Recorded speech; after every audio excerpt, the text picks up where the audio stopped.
কিছু হকিন্নের হোলার আছে না, হকিন্নের হোলারা, হকিন্নের হোলাগর খুব জ্বালা। আমি কইতে টিয়া পাই আমার ফেসবুকের 1 মাসের ইনকাম তুই 1 বছর কামলা দিয়েও কামাইতে পারস না। ফেসবুকে আমার 1 মাসের যে ইনকাম। খালি ফেসবুকের কথাই কইলা, ওই বিষয়ের কথা কইলা না, গোপন বিষয়। তোদের কি মন চায়? তোকে সাজাই না বাড়ি গেছে না গো। আস্তে দাদি, আরো কথা আছে।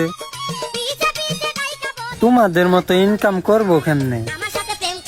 তোমার যে বড় বড় ডেব্বা গুণ, ওই ডেব্বা গুণ তো আর আমাদের নাই। এই জন্য তো ফেসবুকে আমাদের ইনকামও দেয় না। হ্যাঁ দাদি, এখন কি করবেন কন? তোকে সাজাই নম্বর থেকে যাবো।